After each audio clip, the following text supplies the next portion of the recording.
Hello, hi, and welcome back to another episode of Tahr Talks. My name is Nanjapa. And my name is Aru. And today, we're sitting down with Nikita, the superhero who started a charitable trust, while the rest of us are just trying to figure out what we've just eaten for lunch. But we'll be asking her everything, from why she began this whole mission to the amazing things her foundation has actually done. Like, think about this. Like kids in today's world, they're just playing video games out there, and she has founded she's founded a whole NGO. So, kids, get off your couches and it's time to do something good. Because today, she's going to be spilling the tea on struggles, surprises, and how this journey changed the whole view of privilege and community. And of course, she'll share some advice for anyone who wants to follow her path, especially the young people who think social work means liking a post with a sad caption. Oh, like very heart touching stuff. But get ready because this episode is about to be funny, real, and maybe even guilt trip you into doing something really good today. Before we begin, Nikita, would you like to say hi to our audience? Hi guys. So, question one to kick this off. Could you enlighten us on what the purpose of your charitable trust actually is and how this purpose benefits those whom you wish to help? Alright, so firstly, my charitable trust's name is GSIS, which means let the world live, let the world thrive. The name behind this initiative is simple. When the women of a community are educated, empowered, and healthy, the entire world becomes stronger. So supporting them means supporting the future itself. But I'm still in high school, meaning I can't start with something big immediately. That's when I realized many girls still lack basic awareness and access to menstrual hygiene. Even today, periods are spoken about in whispers or not spoken about at all. Something as essential as a sanitary pad is not easily accessible for girls. So I decided to start small but start strong. Ye- That's how my first campaign, Let's Talk Menstruation, began. My idea was not just to collect and distribute sanitary pads, but the deeper intention was to open up conversations, remove the fear and embarrassment around periods, and to let the girls know that menstrual health is a basic part of well being. That is actually very, very striking, and I feel that this topic, it's in certain communities in India, for instance, it is looked down, menstrual hygiene and all that. Yes. But I feel by empowering women through your organization, we could definitely see positive change in the near future. Exactly. Moving on, Arav. Um, all right. So you must have had some fire, some motivation to start this NGO. So could you tell us more about that? So, as a girl myself, I understand the discomfort and secrecy around menstruation. And this causes many girls to skip school because they have a lack of access and awareness about this topic. So, initially, GeoSamsar seemed very straightforward to me, just collecting and distributing sanitary pads. However, once we began, I realized how basic menstrual products are a luxury for many girls. Hearing their stories and struggles motivated me to continue doing it. Our foundation has organized donation drives and awareness activities.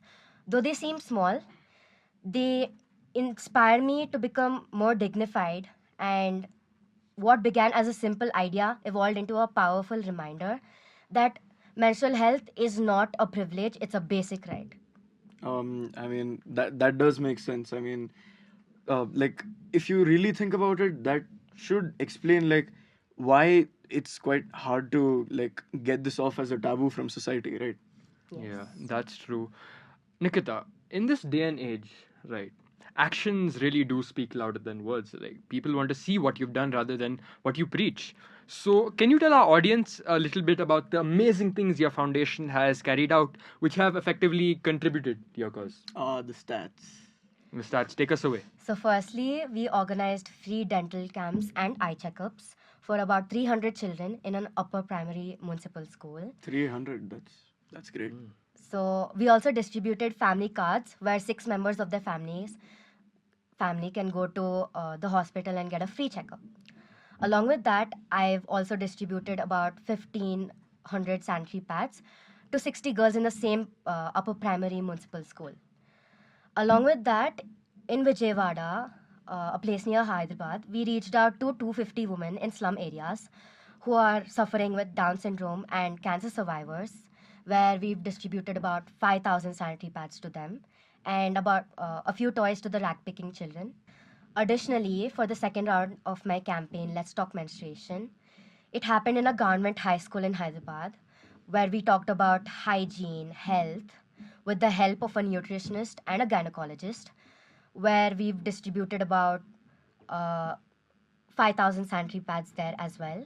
Along with that, I've also gone to one of the most prestigious cancer hospitals in Hyderabad, where I've distributed about 9,000 sanitary pads to cancer patients. And even though it might seem small, it is a big effort for them, the ones in need, because they don't get access to this every day. These actions, actually, I'm so blown away. As per my understanding, you yourself, along with the help of your friend, has carried out all these actions. And I feel that nowadays it's all about spreading awareness through websites and whatnot. But actually going there and making an impact is what really matters. Truly something to take inspiration from. Moving on, Arav. All right, so I'll just keep it quite simple. So, like, you must have like some plans to like expand your cause, right? Could you tell us about that? So, yes, I do have plans to expand our services. My NGO is a registered charitable trust, and other paper formalities are in the process. But for now, I'm going to do as much as I can to help the ones in need. Very, very true, Nikita.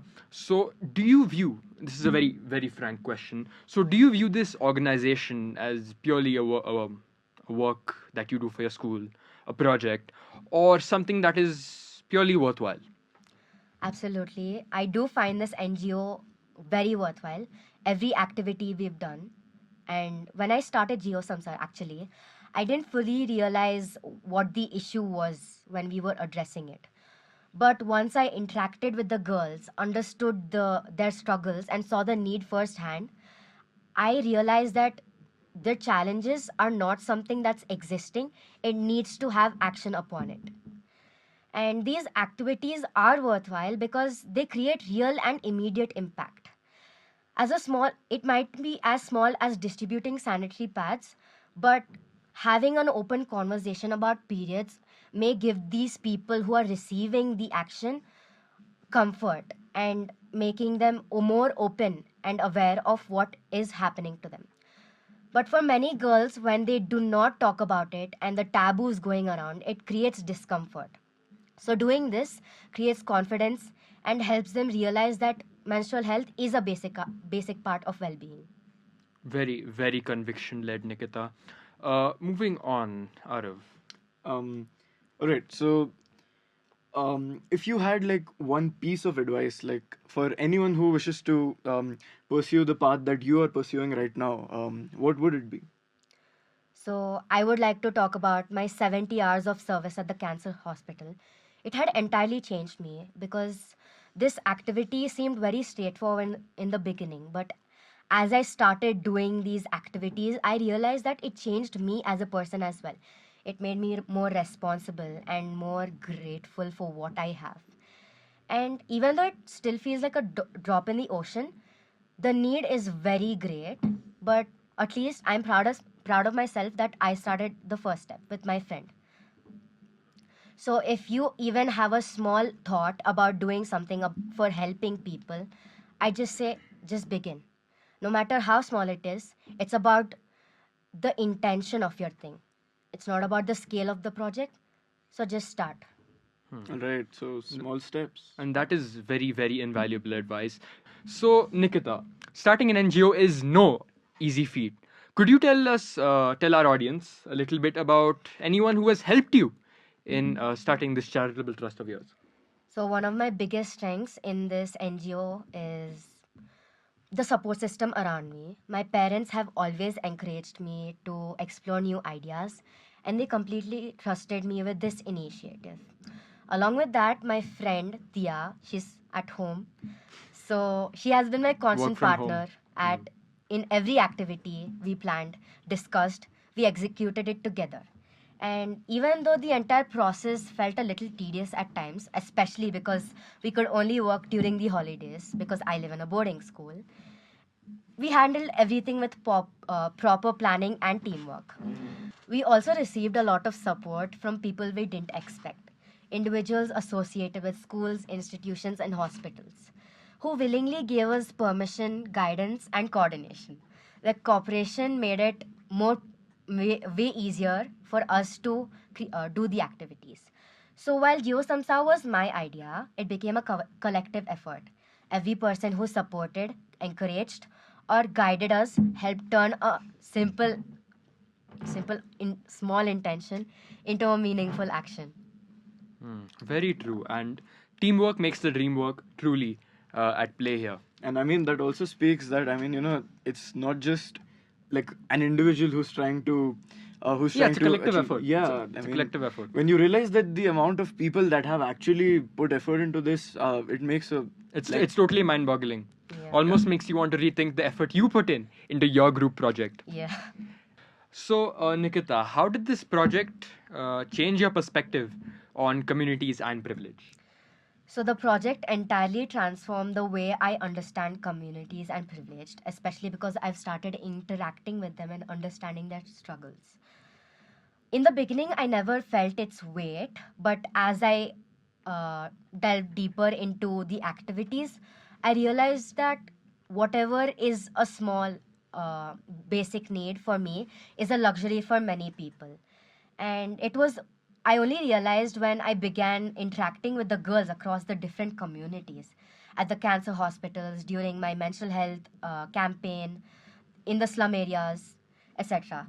Um, I realized that no matter how uneven the world is, these experiences open eyes, and I don't think anything else could change me than this.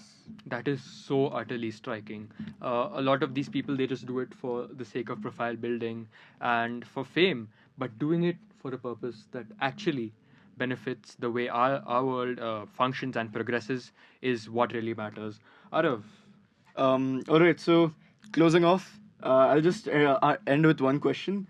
So, what challenges have you faced, like while you have organized this drive, like the drive, and yeah. To be very honest, this entire journey has had its own challenges. Since I study in a boarding school, my holidays are very limited, and as like many other students, all I want to do is sit at home, relax, go out with my friends, and do nothing. But I used to count every effort I did, every visit, every hour, every activity felt like something I had to push myself to do. But once I finished the project, I realized something shifted in me. I finally understood that the weight of the project was more than I expected it to be. I realized that even the smallest contributions matter.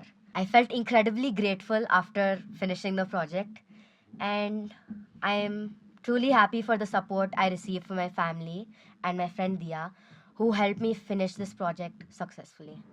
So, the sense of appreciation and satisfaction of making even a tiny difference has become my greatest motivation in this entire process. I no longer count the effort, I look forward to every step. And this winter, I'm hoping to donate and do a distribution drive. Sheesh. okay. This winter, I'm hoping to organize a blanket distribution drive for those who suffer the most in the cold weather. I don't know how big it will be, but I'm hoping it's gonna turn out extremely well. But until then, you can follow us on GeoSamsar on Instagram. Thank you so much for listening to another episode of Tahr Talks, and we will see you very, very soon. Sponsor, dude. Sponsor, I forgot about it. Where is it? I keep on. Put a reminder on my laptop on the next time. You Can you please continue? Fair enough. Today's episode is sponsored by Nikita's Foundation because unlike pouring money into your online games, you can actually put it into something good. Thank you so much, and we'll see you very, very soon in another episode of Tahr Talks. All across the distance and spaces between us, you have come to show you go on. Yeah, stop it, stop it. Yeah.